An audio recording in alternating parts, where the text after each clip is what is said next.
So René Lalique is very much Paris-based. We do have to make this transition from Art Nouveau to Art Deco.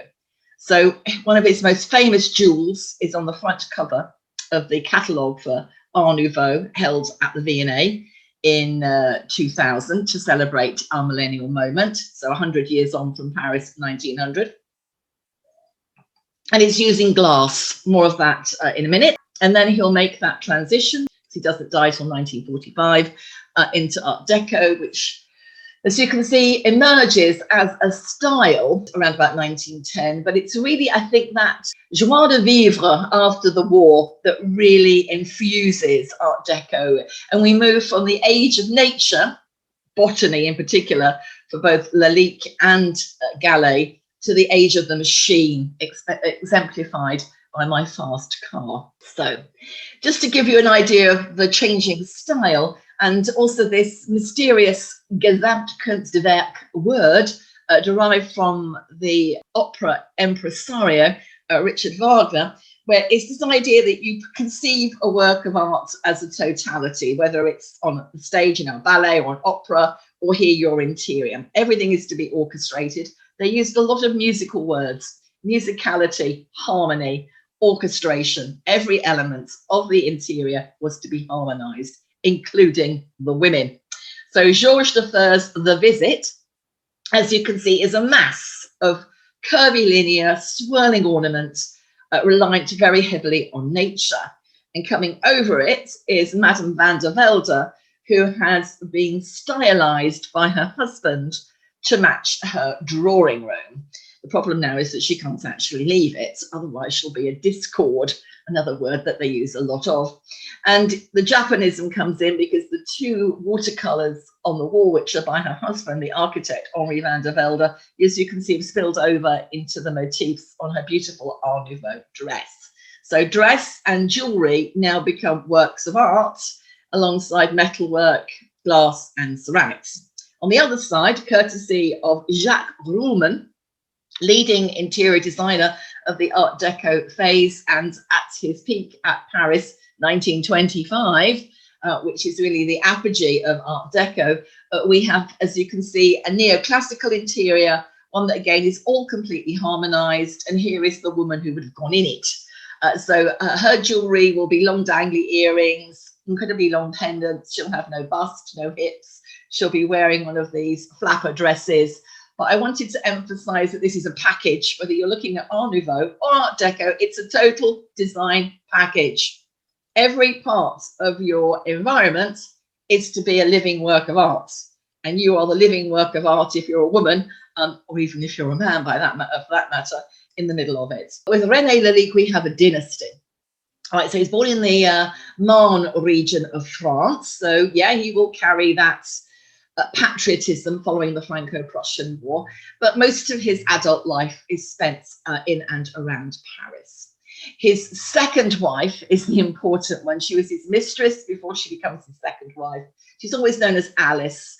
Ledru is her surname, and she was the daughter of a sculptor. And I've always felt that if Lalique had been able to, he would have followed that course in life. He would really have liked to have been a fine artist and a sculptor. Most importantly, Alice is the mother of his children, Suzanne and Mark. So they will found a dynasty.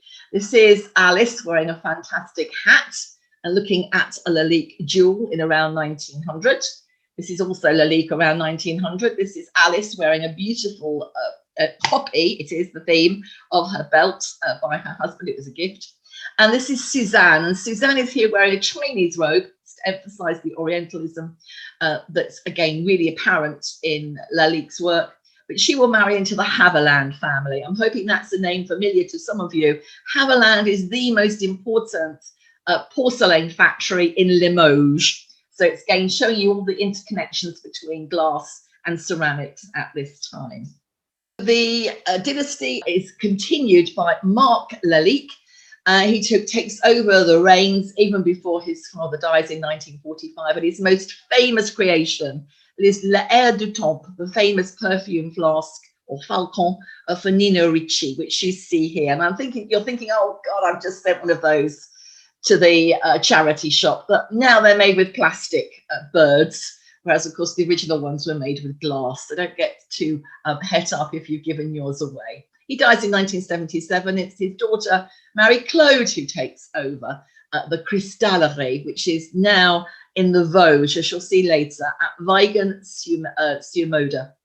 And it will be bought out. It'll stay a family company until quite recently, in 2008, it's bought out by Art and Fragrance. And undoubtedly, Lalique make the most of their money today through their perfume. So I'm showing you a modern example of what is now the Maison Lalique in terms of perfume. They also make a lot of special one-off pieces for vodka companies, whiskey companies, and if you travel first class on Singapore Airlines, everything will be Lalique. And the reason for all of this diversification is the new owner, Silvio Denz, who is really a go-getting entrepreneur, and has, by the way, bought up most of Weigen-sur-Moder and turned it into a major tourist attraction, a Lalique experience, as you will come to understand. So what forges the difference? Patriotism plays a part, but many of the motifs are about stating Frenchness over the Germanification of the Alsace-Lorraine region. In the case of Lalique, it's much more to do with the fact that he is going to be heavily influenced by his relatively brief sojourn in London. But again, this is where he's going to fall under the influences of Liberty and William Morris, and he's going to revolutionize jewelry making. He's going to move it away from expensive diamonds, sort of Cartier style, where the value is in the intrinsic value of the gemstones. He's going to move away from that to the idea that a jewel is a work of art. Many people again ask me about how big these workshops were. Well, here's a good example. He'll work briefly before he becomes an independent jeweler for Louis Aucoch. You can see here the sign above the ladies' heads, and you can see that women are extensively employed in the fabrication side of the jewelry industry. They were paid less and they had nimble fingers. I like that part. He attends, so he's apprenticed as a jeweler right about the age of 16. Unfortunately, his father dies prematurely. Otherwise, I think he would have taken a fine art route. But whilst apprenticed at the age of 16, following the death of his father in 1876, he will study in the evening at the École d'Arts Décoratifs in Paris. So he'll get this, again, this grounding in the idea, of transcending the hierarchy that we are so used to between the fine and the decorative arts. But then, this is the important part, between 1878 and 1880, he's in London. So this is a typical sized workshop. This is Louis Aucoch, and this is the type of jewelry we're referring to, heavy diamonds. So 2 years in London at a most auspicious time. He is said to have studied at the Crystal Palace School of Art in Sydenham. Well, this is where the amazing reconstruction of the Crystal Palace had been moved to since the 1850s, with the reconstruction of the Alhambra and this sort of wonderful combination of modern technology and Egypt. This is the Egyptian court.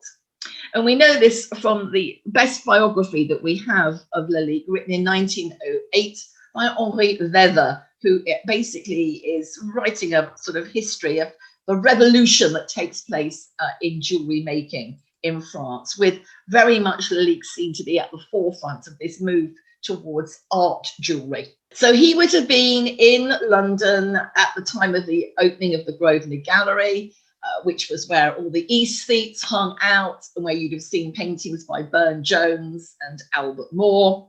That opens in 1877. And was where Oscar Wilde made his debut as an art critic. Then we have Patience, and we have the Colonel, we have various stage productions that establish the preeminence of the sunflower, the lily, and the peacock feather, all used by Lalique. The Japonism comes in, as you can see here. This is a sheet music front. The song is The High Art Maiden, and this comes out on the back of the success of Patience, which is staged in April 1881. And then Wilde, of course, will go to America in 1882 to spread the gospel of aestheticism. And aestheticism, at the core of it, is this idea of a beautiful house. It was to be the aspiration of every woman to have a beautiful home. The idea was that if she had a beautiful home, she would have a beautiful husband and even a beautiful children. So Arthur Lazenby Liberty is the first to open one of these deluxe stores, producing and commissioning art for the home on Regent Street from 1875. That's the famous logo, designed for him by the Silver Studio, obviously the peacock feather. And at this stage, Liberty is really best known for its silks. All of the Art Nouveau stuff that he sells really comes in the 1890s. So his customers were Rossetti, Whistler, and of course Ruskin. They went to Liberty, but they also probably went to William Morris, who opens his store on Oxford Street, also at the end of the 1870s. And you can see here in the front window, textiles, ceramics courtesy of William de Morgan, and ebonized furniture, much of it designed by Philip Webb. So rather like the École de Nancy, Morris's enterprise was very much a collaboration, and he'll get his own workshops at Merton Abbey in 1881. So there's a very good chance that this is what he would have experienced in London. He would have been able to visit the Grosvenor Gallery, the British Museum, what is now the South Kensington, well, what was now is now the V&A, but was known as the South Kensington Museums. He would have been able to, in that 2 years in London, it's actually quite a long time if you think about it, steep himself in the emergence of the aesthetic movement and, equally importantly, the arts and crafts. He would have encountered the Pre-Raphaelites, so he would have known the work of Burne-Jones. I'm showing you here a very beautiful example of Burne-Jones's work. It's based on the story of Phyllis and Demophoon, and Phyllis is emerging out of the almond tree to embrace her erstwhile lover, Demophoon, and Phyllis has been transformed into an almond tree to console her after her lover has deserted her. Tree of Forgiveness, it's now in the Lady Lever Art Gallery. And you can see that Lalique will forge a very obvious link between women and trees. You could say that we are the dryad that lives in the trees. So the top jewel, which is using enamel, which is a form of glass, is the pine cone. On the other jewel, we have ivy as the motif, which was emblematic of remembrance and longevity. Memory in particular, where I cling, I die, was how it was interpreted in the language of flowers. And then the two jewels down the bottom are not actually technically arts and crafts, they're Pre-Raphaelite. So the beautiful Bluebird of Happiness is designed by Burne-Jones. And this is a jewel by Ricketts, Charles Ricketts and Charles Shannon. And this is Psyche descending into hell. These are the themes that they liked. They liked to sort of go back to Greek mythologies, and she's the only mortal to ascend to Mount Olympus. So the important thing is to bone up on your Greek mythology. All of these artists are symbolists. Now, you tend to think of painters as symbolists. So the most famous symbolist, as far as I'm concerned, is Gustav Klimt. He's down the bottom. But I think all of these artists, working in whatever medium, saw themselves as symbolists. They saw their art as communicating an idea. So one of the most famous projects was Rodin's The Gates of Hell, derives very heavily from Dante. The Kiss is probably the most famous sculpture to have an independent life of the Gates of Hell, though the Thinker also does. The Thinker is bang in the middle, as you can see. But most of you think that the Kiss, which this is the version, by the way, in Cardiff, acquired by the Davis sisters. Most of us think of the Kiss as a very sort of positive story, but in fact it isn't. It's the rather sad story of Paolo and Francesca del Rimini. They are brother and sister-in-law, and their love is therefore transgressive, breaking all society's boundaries. So when they kiss, they are both cast into hell.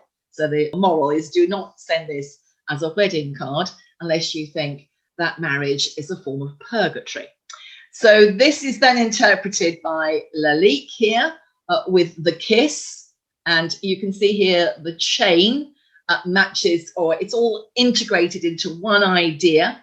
And these figures are carved out of ivory, but the glass element is the enamel. Enamel is just basically a form of glass. And I believe that the famous kiss by Gustav Klimt is likely to be Paolo and Francesca, because we all believe that although it doesn't look like her, the female figure in the painting is Emile Floger, who he was in love with and has a partnership with that extends most of his mature life, and they are brother and sister-in-law.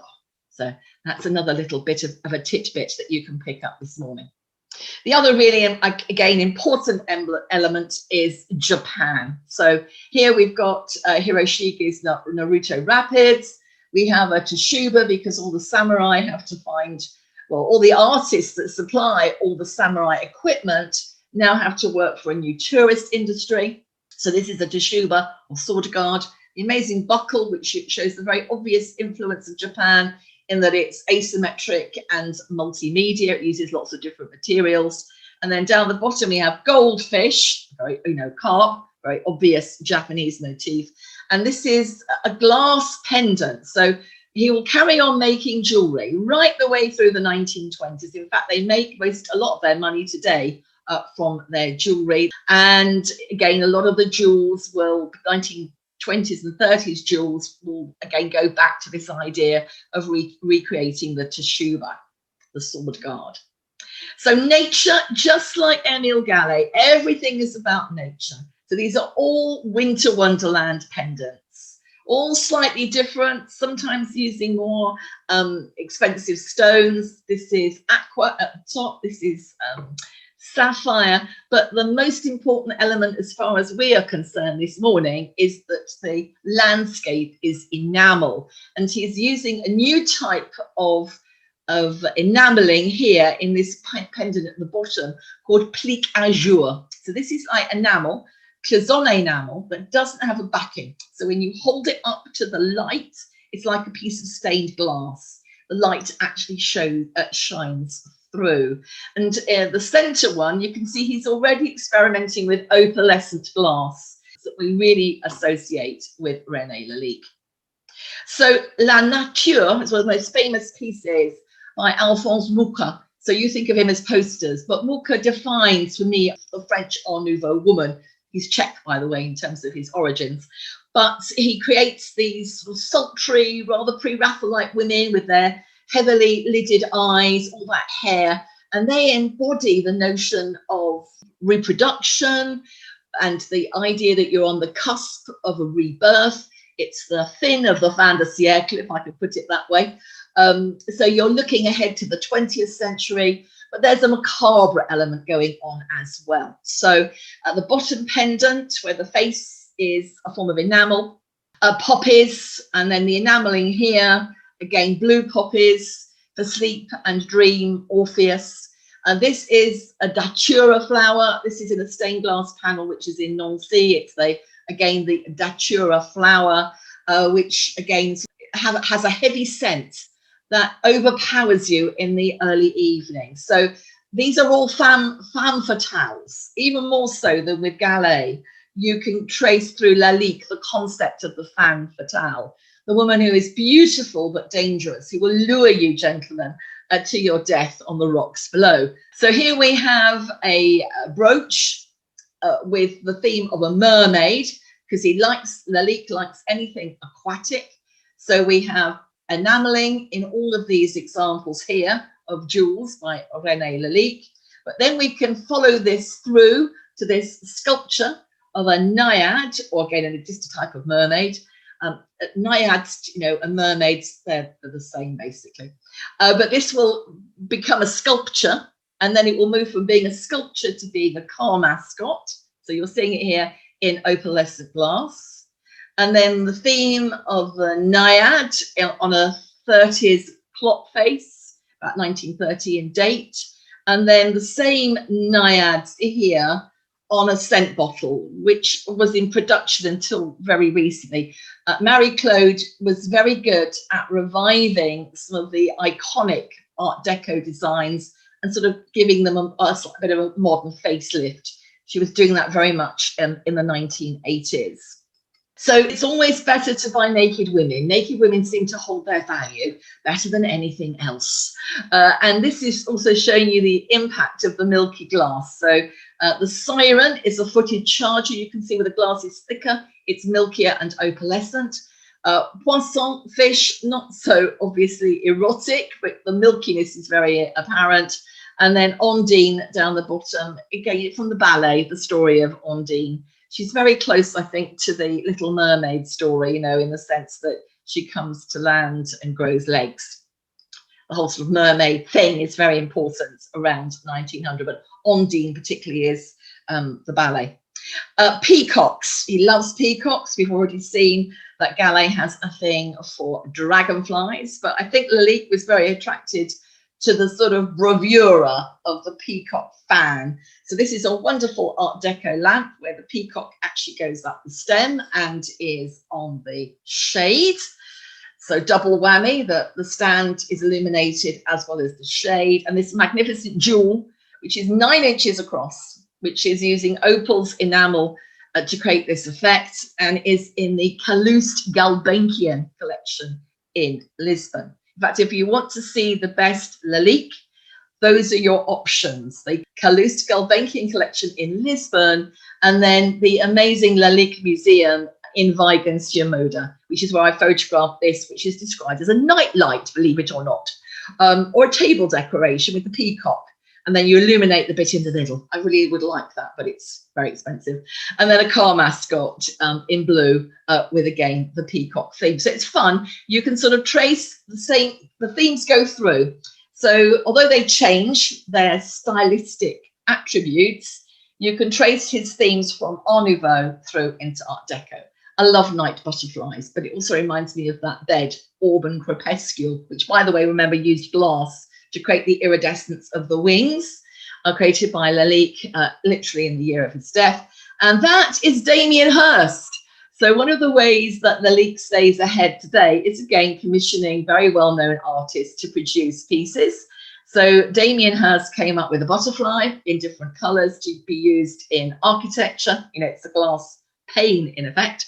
So it's just like Dome, who have collaborated with lots of artists since the Second World War. Lalique is keeping its brand alive through collaboration with famous artists, Damien Hirst being one of the most recent.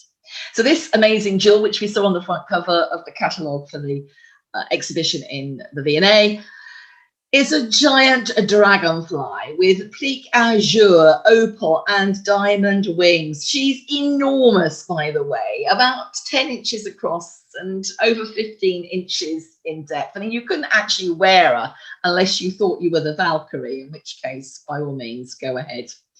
But again, you can trace the dragonfly. It was the favorite, as we've seen, of Emile Gallé. I couldn't resist showing you a drop head dragonfly lamp. They are not designed by Tiffany. They're designed by his most important female designer, Clara Driscoll. And she designs the drop head dragonfly again on the turn of the century. So again, 1900. But then moving into Art Deco, this is the top of a powder box. It looks almost like the dragonflies are like fossils in the opalescent glass. And here is a car mascot. So you can see what I mean. We can have a lot of fun, sort of like looking at the transition from Art Nouveau into Art Deco through Lalique's work. He was at the peak of his power in terms of his jewels at Paris 1900. This was one of the jewels made for it. Originally, there were green pearls, specially dyed green pearls that hung from the mouths of the serpents. The main part is in Lisbon. But you can see that as in the photograph of Paris 1900. It was also at this exhibition, Paris 1900, that he presented his first glass vessels, because as you can see, this has an opalescent glass liner. The theme is scarabs. So again, I'm emphasizing here the darker side. This is the bit that the English didn't like. They really don't like French Art Nouveau because to them, it's just immoral. You know, there's all these femme fatales.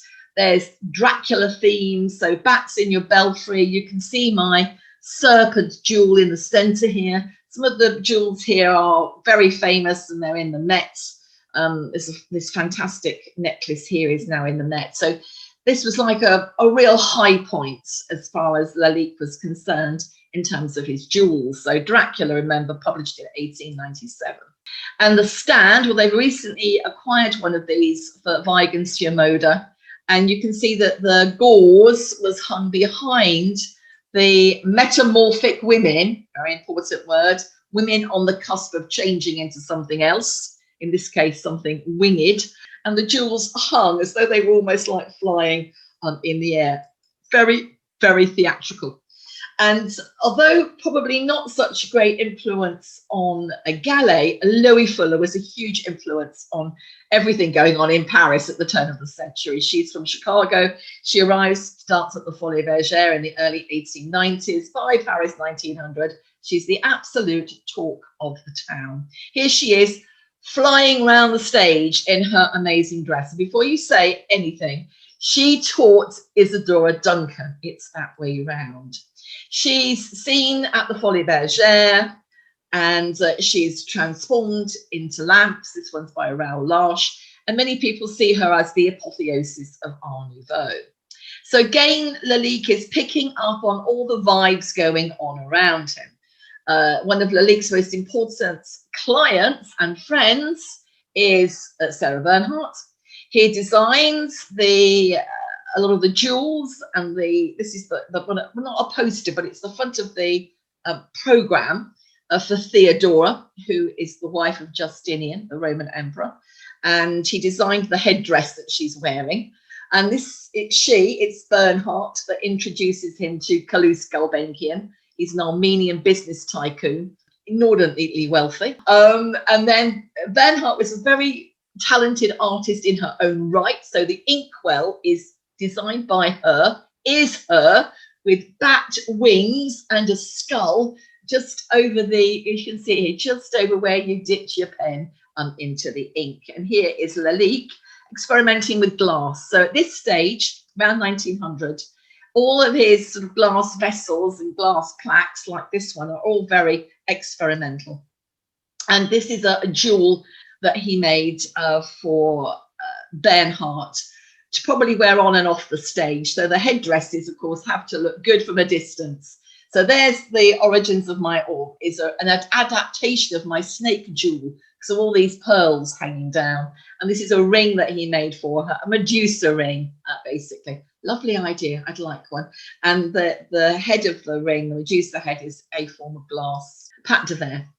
However, there were many rivals to René Lalique's jewels. I mean, everybody jumps on the bandwagon. So this is Muka working with the jeweler Fouquet, designing this amazing confection that she wore, as you can see in the poster by Muka on stage. This is it actually on her hands.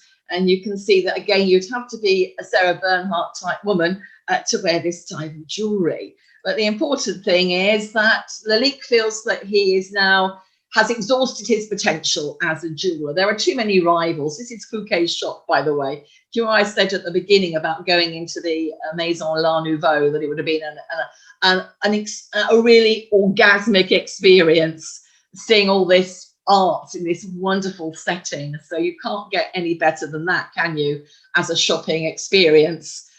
And this has been preserved and is in the Musée Carnavalet. That's the Museum of Paris. So it's at this point that he really moves into glass seriously. So the peacocks at the top now are opalescent glass. This is a part of what's called a dog collar. It's not for dogs, but you wore it on a ribbon. And this is raspberries. Certainly this one is raspberries or blackberries, actually with all those thorns. The important thing is it's slightly dangerous, a beautiful fruit, but to remind you of the thorns behind. But the important thing is all those elements are glass. Then he experiments with a serre à perdure, which is the lost wax process, which is like making bronzes. So the thing here is that the vases are unique. You have to break the plaster open to bring the vase out, so you cannot recycle the mold. It's very expensive. It makes a unique object, but it was not cost effective. Again, Gallé brings in a sculptor to help create some of these vases. The one at the top is roses. I love the one with the serpents. He won't build his own factory. Well, he'll have two factories.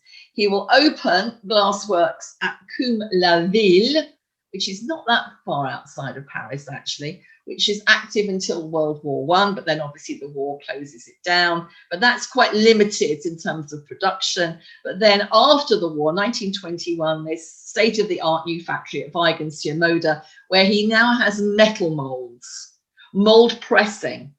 And, you know, he's like Gallé, he is underpinning his expensive one-off pieces by having not mass produced, but multiple pieces that people can afford to buy to underpin the top end of the range. So he's a good businessman alongside everything else. And they still make cire perdu pieces, but they are jolly expensive.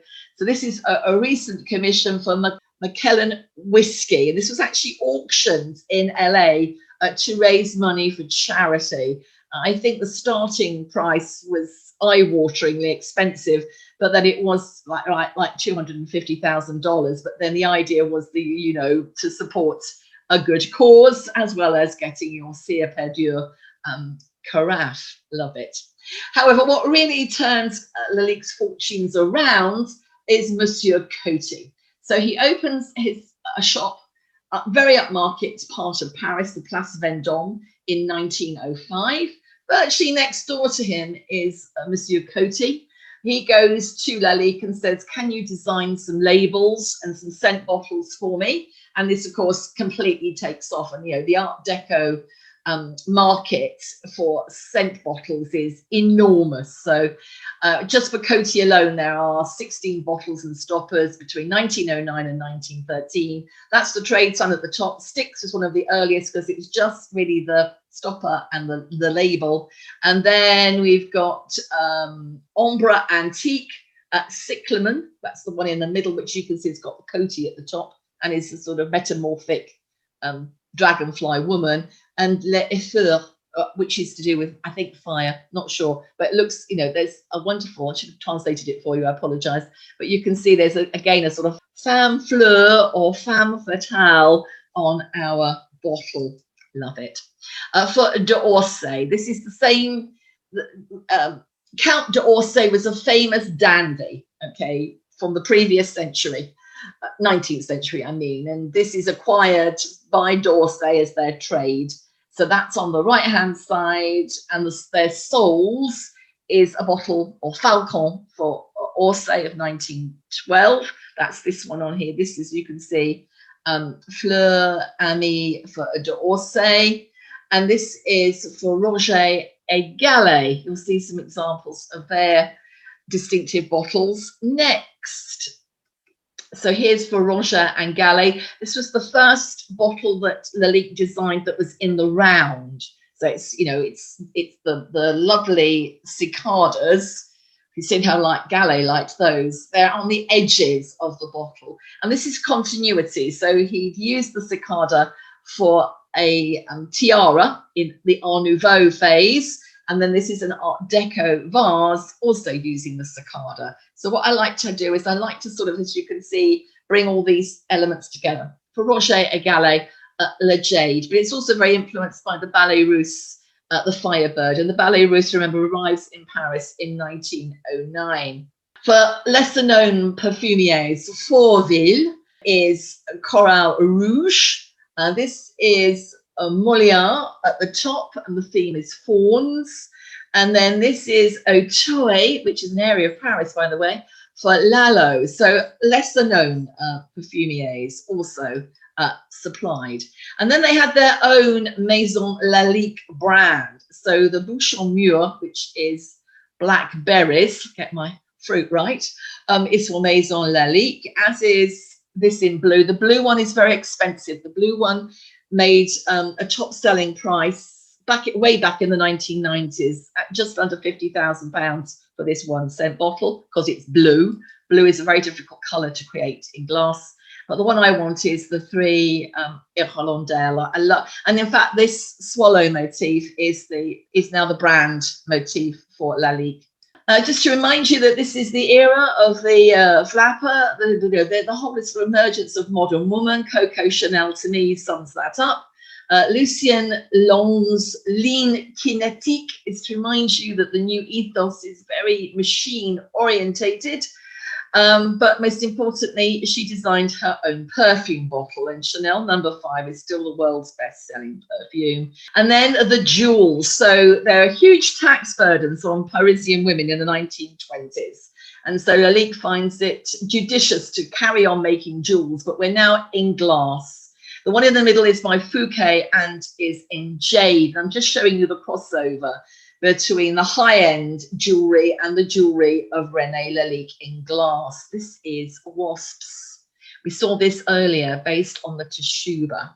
So again, Orientalism, thanks to the Ballet Russe, is very important throughout the 1920s and 30s.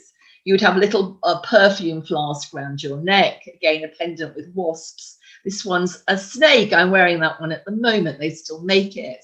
And then these are what they're based on, these Japanese teshuba. Then they just dug up Tutankhamun in 1922. And there's the amazing serpent vase or scarab vase. But you can see, again, I'm showing you some continuity from Art Nouveau to Art Deco. The jewel with the scarabs is Art Nouveau. And then Paris 1925, he gets to have another high point. So Paris 1900 for the jewelry, Paris 1925 for the glass. This is where we get Art Deco. Arts Décoratif is shortened to Art Deco, not Art Deco, but Art Deco. And we really only started to use this term in the 1960s. At the time, this was simply referred to as the modern style. Paris, 1925, dominated by the Eiffel Tower, now an advert for Citroën. So here are my 5 overlapping horses for the Citroën 5 CV. Yes, you've got it. But here it is in glass. And you'll see a few more car mascots in just a few minutes at the end of my talk. So the idea, again, of speed. Tourbillon was one of his most successful 1920s vases. They did not carry off, however, Lalique did not carry off the Grand Prix at Paris 1925. That went to Orrefors, the famous Swedish glassmakers, because their glass was entirely hand fabricated, clear and cut on a lapidary wheel, the Paris Cup being the most famous piece created for Paris 1925. However, we all remember Lalique, not Orrefors, largely because he's moving now into glass architecture. He creates the amazing Fontaine de France with 15 figures, all with aquatic themes. They are all sold at the end of the exhibition, and the jets or plumes of water go out sideways. So here are 2 of the figures. As you can see, one's got a fish actually between her hands. And there you go, if I can just go back quickly, all the way up the side of the fountain in diminishing size. They're also sold separately. And that also becomes a light fitting. So this is Jets, a fantastic Art Deco light fitting. And then if you want something close to home, this is the entrance to the Savoy, where you will find a Poisson fountain, beautifully illuminated for a recent very posh party. I read that they filled it full of gin and tonic, but I think they're having me on. But I like the idea of a Lalique gin and tonic fountain. And then for the Orient Express, in the this is in the dining car, we've got backhands on the front door of his palatial home on the Quai Alexandre in Paris. This is all glass. So he's really pushing the boundaries of glass into architecture. So it's just the last couple of slides I'm going to show you. So we're almost there. So this is one of the cars on the Orient Express. And here the glass looks almost like jewels, doesn't it? So this is the Orient Express. This, however, is the Normandy, the most luxurious ship to ever make the transatlantic crossing. This is the first class salon, and those light fittings are René Lalique fountains of glass. In the dining room, and the Normandy is long gone, remember, but completely to a crisp in New York Harbor prior to the war. But here's one of the coloured photographs showing you these amazing light fittings. And the ones hanging down are equally amazing, as you can see. There's just a sort of indication of them. In fact, this is quite a small one compared to the ones in the main dining room. And then surviving is the glass church, St Matthew's at Jersey, for the Boots chemist family who come from Jersey. So this is one of the best surviving architectural survivals. So this is looking at the high altar, beautifully illuminated. The side chapels are all made out of glass, and I can't resist showing you the angels in close-up. And they are all frosted, clear frosted glass. But what we really like, of course, is opalescent. And it was the opalescence that really made his, him such a successful phenomena, was his opalescent glass. It's all signed, different levels. So there's a proper signature. Then there's this almost like stenciled mark. And then after he dies, a little R in a circle goes for registered trademark above the Lalique. And just like everything else, he suffered from sometimes quite good rivalry, sometimes rather inferior. So I'm just showing you two examples here. I rather like the Edmund Ettling one because it's just so very Art Deco.